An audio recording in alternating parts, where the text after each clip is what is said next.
Welcome to the Land, your bet sports betting show. More NFL, kicking it off with ATTDs with our man Dietz. How you doing today, Dieter?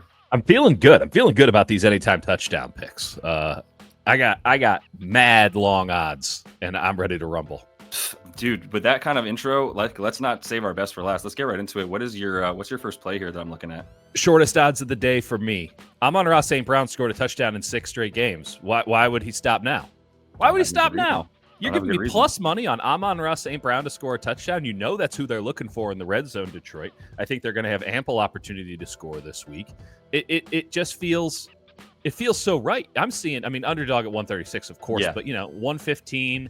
You get 120 at Bet 365. Does anyone use Bet 365? Yeah, not in our states, but yeah. So to all of our listeners over in England, you can all our get Jag fans. Yeah, Amon-Ra St. I saw this at 112, and I'm like, I didn't need to go past the plus for me to be like, I'm in. This is the most reliable touchdown scorer as a wide receiver in the NFL, and I'm playing the number. I'm just strictly playing the number. Does it make all the sense in the world? You're going, they're going up against Houston. Houston's middling pass defense, middling rush defense. Their defense in general, middling, and I'm not totally sold on the game script in this one. I do think that Detroit has an opportunity to really ramp it up here and have a blowout. Like, I'm not in on the Texans in general, particularly with the way the CJ Stroud is playing. But I don't think they're going to be in a game where they're just running the football. I do think Amon-Ra St. is going to catch balls, and I think they're going to be in the red zone a lot. And that's what Ben Johnson likes to draw, plays for Amon-Ra St. You're giving me at plus money after 6 straight games with the touchdown. I'm going to take it, and I'm not going to think too hard about it, and you shouldn't either. I'm trying to think overly hard about it, and I don't have anything. What's the answer? How could this not be even money? I don't know. I truly don't. How am I getting a dime on this? I'm assuming you've at least tried to find holes in it, and it's like, I'm not finding it. I think the concern might be Singletary, but Amon-Ra St. a slot receiver. I like the linebacker matchup for Detroit in that regard. Goff's been on a dime. They don't have a pass rush. Best offensive line in football. Listen, if it doesn't hit, it's not for lack of trying. He's going to get the red zone targets. Yeah. He's going to be the option. Even in a game where he had 2 catches, he caught a touchdown. Yeah. So Amon-Ra St. is easy money, man-to-man beater in the red zone. Gotta love it. Yeah, the Texans giving up the second most touchdowns to wide receivers as well, by the way, and this is the best one on this team for sure. Jameson Williams is back. Jameson Williams never really ate into Amon-Ra's no, he's a 20 to 20 player. Precisely, and he's going to have to score from much further out than 20 yards usually because he's not seeing those red zone targets. That's why he has a 31% red zone target share. That is huge. That is massive, right? That's like Tony Gonzalez and the Chiefs in 98. Yeah. High. It's insane. I understand why he's not at the level of a running back. I get it. Yeah. But like Tyreek Hill last year, you were going on negative money. You're still getting Tyreek at plus money. I'm just, after 2 weeks of failing to hit on that, I'm going to stay away. You know where I stand. Wink, wink. Dave. You know where I stand on that bet. Right. But Amon-Ra St. is that guy right now. He can score from anywhere on the field. There's no question about that. But when you're in the red zone and you have the creative Ben Johnson drawing up plays against a defense that, I think is not fulfilling its expectation, and everyone, D'Amico Ryans and so much down. I think they're fine. I don't think they're elite, and I don't think that they're the team that's going to stop Amon-Ra St. No. He'll have to drop one because he will have the ball touch his hands in the end zone. It's a question of it if he brings it in. Yep, 100%. I'm with that one. I'm actually going to talk about a Dolphin here, and I'm just going to get right into it because it was a nice segue from, and it's not Tyreek, but it is somebody who does this very consistently when he has Tua in the game, and that is Devon Achane. It is, what's that? It's unreal. It's unreal how good he is when Tua's in and how unimportant he is when Tua's not in. It's almost as if quarterbacks are important. I've heard that being shared recently, that they are important. There was a little discrepancy as to how you should grade them. Is it on wins or individual stats? But we're definitely not touching that. We are going to be talking about Devon Achane. The tutty for him is down to minus 130. I did get this at about okay, you can still get minus 110. Good. Yeah, they're just bringing up FanDuel first. But I got this at minus 110, and I'm still willing to take it. And I know you don't love, and we neither of us do love the negative number here, but this is a man who does this every single time that Tua plays, every single time. So I would be looking at rushing and receiving if you wanted to take yards for him. I would be going 100 yards from scrimmage every game with Tua. So that includes the receiving. I think the books are not letting us buy low in any way, shape, or form because at this point we're on the upward swing of Tua being back and only things going up. So there's no more buy lows for Devon, but like I think you take the rushing and receiving. I think you take the touchdown for him. If you look at the red zone stuff for him as well, he's getting the bulk of the carries. Raheem Mostert has been just basically reduced to a 30% snap share. We're seeing him on the field every play. He's got a 14% target share inside the red zone, 14% target share from the running back. They're using him as the number. They're using him as their slot receiver, Josh. Yeah, exactly. And he's quality at that. It's reminiscent of Christian McCaffrey, but without the bells and whistles of we're going to motion him out of the backfield. We're going to move around. They're just lining his ass up there and saying, you're not going to beat him. This dude's fast as fuck. He's too quick. He's too shifty. He's like one of those dudes that is a great goal line back at a small stature because he just slithers in and is strong as hell. So now that he sort of seems to be in a position where they don't need to overuse him, but they've I think Mike McDaniel's figured out a little bit more of how and when to use him because 11 carries last week for 80 yards in that game. And now we're talking about a Rams defense that it's a little better against the rush. So I do like the rush and receiving for him because they're also giving up a ton to running back receiving yards. You can see here the receiving yards defense. 21st versus the RB. So really like him to be able to catch stuff. But I think the running's there too. Maybe he'll need to be in the red zone. Maybe he won't. There's going to be some tutties in this game for Miami though. You got good options there with Achane, not just as a receiver, but also as a runner, as you laid out. And I do think that maybe on the whole, people are still underestimating the Dolphins' offense. I know that you're not getting the insane value there, that you don't have to make the bet on projection, but this is the focal point of this offense. As weird as that sounds when you have a guy like Tyreek Hill, I mean, let me know where Jalen Waddle is and when he shows up to the season. So, and, we're not talking about Jonnu Smith as the focal point of the offense. This is their ace. This is their number one, and they're going to find ways to get him the ball because they got nothing. They got nothing to give up. They got everything to lose and nothing to lose at the same time. They're in a weird spot, man. I don't know. They have to win out. How about that? They have to win out, which is a preposterous notion. But if I'm trying to win out, I'm trying to get the ball in Devon Achane's hands as often as possible. If it's not going to 10, it's got to go to Achane. Yep, agreed. And I don't know how that's going to fare for him as we get into the final 4 or 5 weeks of the season and he gets beat up more, but the usage will be there to your point, 70% snaps last week. So let's get to numero 2 for you. Who do you think the worst pass defense in the NFL is, Josh? Oh, man. Well, the Ravens played Thursday night, so I guess it's not them. So does that make it the Jaguars? The Jaguars are really up there, but in terms of fantasy points and adjusted fantasy points and all that, and think about just the secondary on the whole, it's the Tampa Bay Buccaneers. They are awful on the back end. Wow. They have no idea what they're doing. They're blitzing like crazy because they can't get to the quarterback. And so that's leaving a lot of guys in one-on-one situations. And, buddy, I mean, just pull up the depth chart. It is laughable. Yeah. So ESPN has them as the worst adjusted fantasy points against wide receivers. That's, I think, Mike Clay's numbers. But I spent all week watching their tape. And let me tell you, they might be underselling it on how bad they are on the back end. So here's the play. Ricky Pearsall, anytime touchdown, plus 250. Ooh. Okay. Now, I don't know that is yet a household name other than those who watch the local news in the Bay Area and know that he was shot not that long ago. That made national news, sir. Let's be very clear about what gets into the zeitgeist these days. Ricky Pearsall, rookie wide receiver, Florida. He is now the de facto Brandon Ayuk replacement. Okay. He is the 49ers starting X receiver. There's two other factors that make me go to Pearsall because there's good options, right? There's good other options on the Niners. You can go to Juwan Jennings. Well, Juwan Jennings at plus 195, who obviously has a good rapport with Brock Purdy from earlier this year, as we all remember, he's got a hip thing that's weird. Now, he's practicing, but he was out and not even at the facility for 2 weeks leading up to the bye. There's something off with that hip. I feel it's too risky to go in, though I wouldn't be surprised at all if he has a nice game. But I can't do it even at 195. Yeah. Deebo Samuel did something. This is very anecdotal, but it gives me the ick, as the children would say. Deebo Samuel's out here wearing the blue jersey, right? Deebo Samuel's had an awful year He's not looked like Deebo Samuel. He looks slow as hell. He had pneumonia a couple weeks back. He had fluid in his lungs. It was gross. He says he's back to 100%, but he's wearing a blue no-contact jersey at practice. Let me tell you what the ick part was. He had matching cleats for his blue no-contact jersey. He had a pair of blue Jordan cleats so that he could practice while wearing a blue jersey. I don't like that mind frame. I don't like I'm in the blue jersey so much, I need matching cleats. I don't like it. Is it a little swaggy? Absolutely. Sure. Is it appropriately swaggy? No. Yeah. Like, there's something off about that. I just don't like where his head is at. I don't like the way that he's playing. I don't like Deebo Samuel, who, by the way, couldn't beat man-to-man if you gave him a 5-yard head start. He's a running back. I mean, he's not very good at that anymore.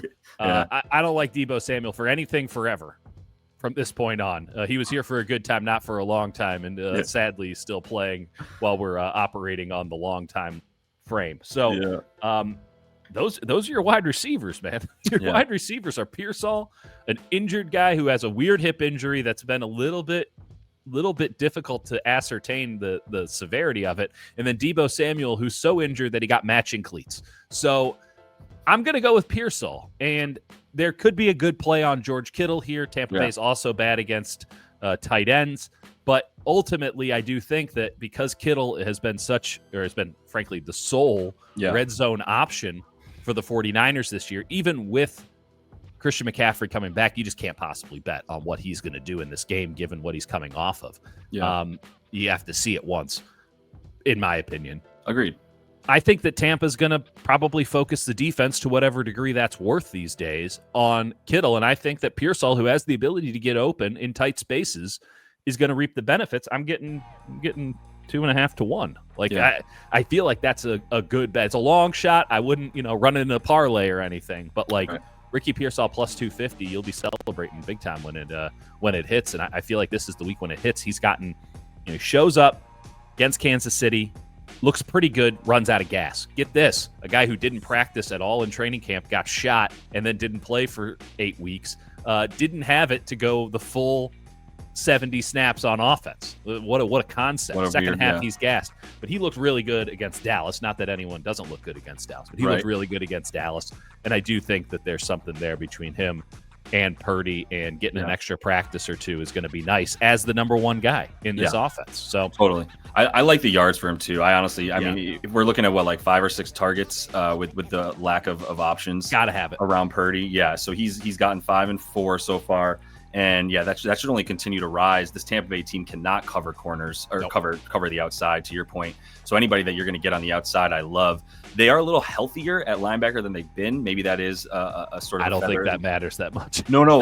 In terms of them at least having the personnel on the field to stay around George Kittle with 4 linebackers. Right. If they choose to leave them back a little bit, that would be that would be how I would see them making an adjustment to focus on George Kittle. Let's use our 4 linebackers and stop blitzing quite as much. Now, Vita Vea is also questionable, and he is so freaking important to everything that happens behind him, right? Like you cannot account for him just taking on 2 guys and handling them if he's not in there. So that's huge for them. But either way, like the outside of the field is so open versus the team giving up the 5th most yards to the wide receiver position. So I mean, and just one step beyond that with McCaffrey, it could be bonkers. It could be the old Christian McCaffrey. The whole thing has been so weird. The guy's going to play in week 1 and then he doesn't show up until after the bye.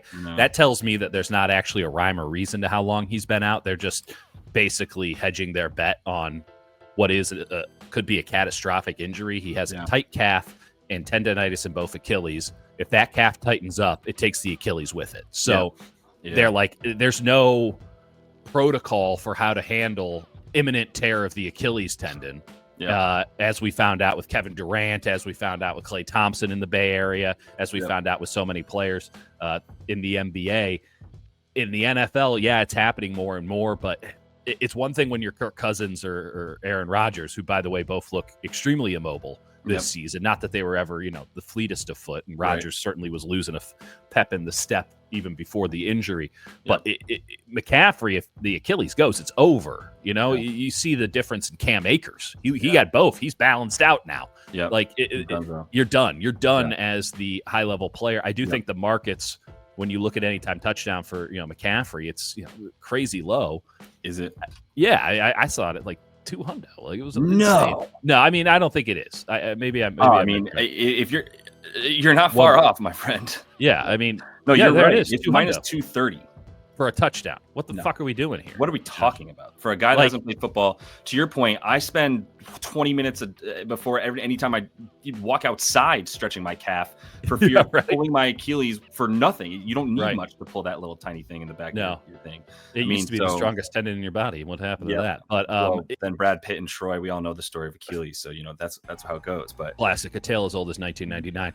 But this is perfect. Yeah, this is the guy to find as the sort of diamond in the rough for this 49ers with all the other. I mean, look, Kittle at +140, again plus money. I have no problem with both of them. I like it. 300 is worth the sprinkle there for sure. I mean, that's where I'm at. I think that McCaffrey's market is wrong, and you have to have some equivalence in the market. So they've countered Pearsall, who, if McCaffrey wasn't playing, would be a much lower number. But I'm not sure how much McCaffrey's going to play. He might just be a third down back in this thing. They still have two other good running backs. If he's at -230 for yes on a touchdown, if he has an available no on a touchdown for like more than even money, that's pretty sick. I'd love it. I'd love it. He is getting under a half a touchdown on Underdog. If you are on DFS sites, under half a tutty for McCaffrey, who might not play that much. I don't know why if you're Shanahan, you're like, we got to get him in the end zone. You don't force that. You don't need him out there on second and goal or anything. It's not necessary. Not when you have Jordan Mason too, right? You also still have him. So work him back slowly. If you're serious about having McCaffrey this year and you're already playing him, then do it correctly. So I'm totally with that. I'm gonna get to my second one because I love this dude and I love that I'm getting +200 that I can share with you. So I'm gonna call him a top 3 deep threat in the league, and he now has who amounts to a very good deep ball quarterback throwing him the ball. Whatever you want to say about Danger Russ, he is going to be in at quarterback throwing the ball to Jorge Pickens here, and Jorge Pickens. Dude is a beast down the field, and I'm getting 2-1 for this man who has had like 3 50-yard touchdowns called back this year for penalties that were not his faults. Or he had Justin Fields just throwing it way over his head or way short, whatever. So now you've got Russ, who loves his X. He loves the guy on the outside who's running the most go routes for sure, and stop and go. Some of those have just been nasty for George. So I love where he's at with this. We're talking about air yards, realized and unrealized. He's led them in unrealized outside of Amari Cooper because he had Deshaun Watson throwing him the ball. But other than that, we're talking about Pickens. Since you know what he did with Russ when he got Russ in the last game, and then just flew over the 100 yards. Marshawn Lattimore, interestingly, is in Washington. I should mention he's playing a bottom 5 secondary in the Washington Commanders. That's huge here. They give up big play after big play. If you haven't heard of Benjamin St. Juste, he is not good at football. I believe he has a 49 PFF cornerback grade on whatever you want to do with that. One could say he's St. Juste. You could say that. That is exactly what I would say. And he ain't got the juice, but he is nothing left to squeeze, baby. He is giving up a 67% completion percentage. He is giving up an average yard per completion, Dieter, of 14.3 yards per completion to his receiver. That's some Big 12 nonsense. Yeah, that's a lot. So he's not doing much. Lattimore is on the team now because the Saints finally gave up, as they should have a while ago. Good on him. And if you got their under on regular season wins, you can breathe a sigh of relief after they went 2-0 and then 0-6 to follow that up. Nothing like losing to the Panthers to cause Dennis Allen his job. It's like, that was the straw, guys. That was the straw. That okay, whatever it took. But I think this is a really good play for George. He's going to be going up against a weak secondary. He's going to be looking at another 9 to 10 targets. Russ is going to key in on him. And I actually like the fact that Mike Williams is now on the other side for this Steelers squad to at least take a little bit of pressure off of him from somebody that's not Freiermuth, essentially is the second option. I love that play. Very reminiscent of Tyler Lockett back in the day with Russ at the peak of his powers. He loved that rainbow ball over the top of the secondary. Tyler Lockett get that 60-yard touchdown, 80-yard gain. That's what Pickens does. This is a boomer bust offense in the passing game. They're either dumping it off to a running back, a little drag route over the middle, or they're going way over the top. And on this defense in Washington, if you're not going over the top, you are not very good. So we're going to find out everything we need to know about the Steelers this week. And that probably means a lot about George Pickens, frankly. It has to. Yeah. Mike Tomlin coming off the bye, I think it has to. It's just got to be drawn up for him. So love that look. What's number 3 for you? Okay, so this is the last time we're going to get this number. It's TJ Hockenson +250 to score a touchdown. Hawk. Yeah. So last week he came back into the fold, and you look and you get Josh Oliver 5 receptions and a touchdown, and you're like, oh no, TJ Hockenson, the next Sam Laporta, he's washed. We can't do anything with this. He got a red zone target. He had 45% of the snaps. He was coming in after some questions if he could get in or not. Like, it was all pretty straightforward for TJ Hockenson. That's how you integrate an impact player back into an offense. You don't have to get crazy with it. You just have to get him in there, get him in the mix. And luckily you have a good player in Josh Oliver, who isn't TJ Hockenson, and you can do it. You're telling me I can get 2.5 to 1 on a touchdown for TJ Hockenson? Yeah, I'm just going to take it because it's not as if Minnesota's not going to be throwing the football. It's not. Say what you will about the Jags, who won't have Trevor Lawrence, it looks like, and Mac Jones. Maybe this is a blowout game, but I do think there'll be red zone opportunities, and they already showed that they want him on the field in the red zone opportunities. As good an option as anybody outside of Jefferson, Hockenson. And if you saw this number at any point last year, you would have thought it was an error. He's been back for one game. He looked fine. Well, let's boogie. Let's boogie on Hockenson. And by the way, if you want to do a little 1-2 on this, take a little Sam Laporta action at 237. He exists. I promise you, he still exists, and it looks like he's coming into form a little bit here as of late. So I think the two big tight ends from last year, the guys who carried so many fantasy teams to relevance and made everyone think that rookie tight ends are actually a thing and not, just flukes. Like, get in on last year's numbers, because we're in the second half. It's brass tacks time. And you're going to be throwing the ball to tight ends. And I like Laporta and Hockenson are two of the best in the league still. Definitely. And Hawk, I mean, man, I got Hawk last year on a game for 2 touchdowns for plus like 650. And now you're getting 1 touchdown for plus 300. You got to be tripling and quadrupling that number to get 2. It's that the odds decrease that much to get 2. So yeah, Hockenson at 1 for 3 to 1. You ain't going to get that number for sure. Even if he doesn't get one this week, but he gets like 2 to 3 red zone targets like we're looking at here, then I think you're feeling good about it. And this is something they've missed in the red zone, to be honest. Sam Darnold, he has found Josh Oliver a couple times this season, but outside of JJ, they haven't even had Jordan Addison, who's back, but is the deep threat. He is not the red zone threat. So Hockenson is a perfect 10 to 20 yard reception type of touchdown guy. So I'm with it entirely. It's, the teams that you want to hit against with linebacker, their linebackers suck. So you want to hit with tight ends are Carolina, because every position is like that with Carolina, the Bengals, the Raiders, the Buccaneers, and then, there's the Jaguars, who have linebackers that overcommit to the run, just trying to fill in gaps.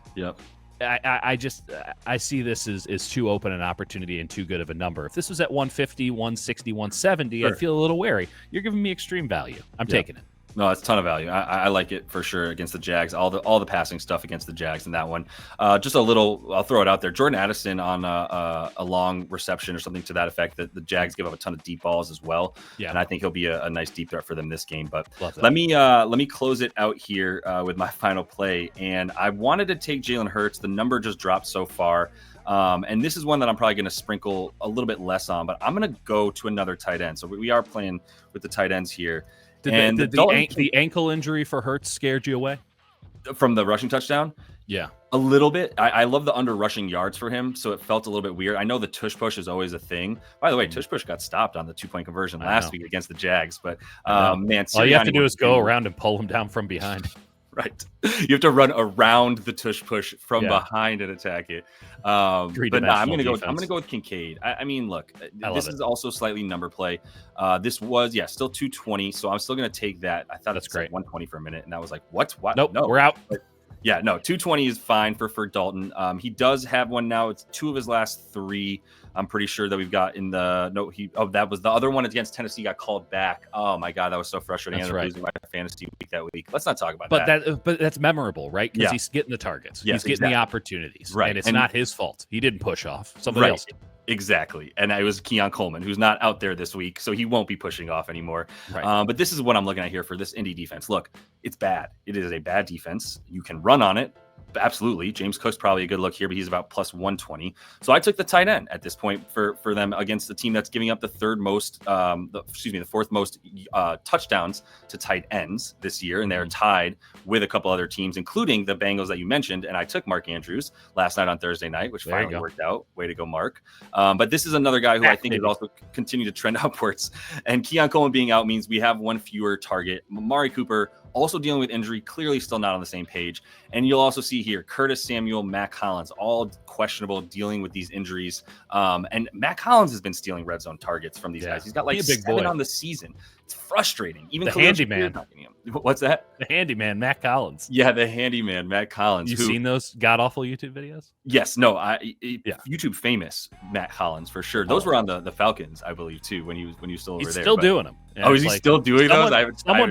Someone has paid you millions of dollars. Like, you can take off the coverall now. You're part of the East Coast elite now. Come on, Dieter. Would you be doing a YouTube video right now with me if you were making NFL money? Maybe for the enjoyment. No, you would. I know you would. How do you know how much I make? Yeah, that's a good point. You might already be making that. But yeah, Matt Collins is probably minimum wage. But practice either way, right? Yeah, no, not anymore. But for Kincaid, this is a matchup play against the Colts. I know they've been looking for him. If you look at his red zone target share, at about 24% this season, it's very high. It's really good for. It means it's the tight end that they're looking for in the red zone. And in the last 3 weeks, it's been 5 red zone targets for him. That's also what I was remembering. Love it. He caught the one against the Titans, and then it got called back. So. Yeah, I don't think this is going to be quite the blowout. I do think the Colts will be able to put up some points, but I got the Bills winning by a tutty, and I got them putting up 3 of them. So I think one of them goes to Dalton. I really like that. They will have to throw it, and Kincaid, coming into the season, remember, people thought of him as like the number 1 receiver on this team. Yeah. Well, he's kind of the number 1 receiver on this team if Amari Cooper is hampered and clearly still doesn't know the offense, which can't blame the guy, but at a certain point, you got to go to you got to dance with the one that you brought, and Dalton Kincaid's that guy. Yep, 100%. That's his boo for this one. So yeah, that's what we're gonna do it for us on the tutties. We also got the play up props up, 3 of those each. Dietz is always bringing you the plus money bangers, so you got to check that out as well.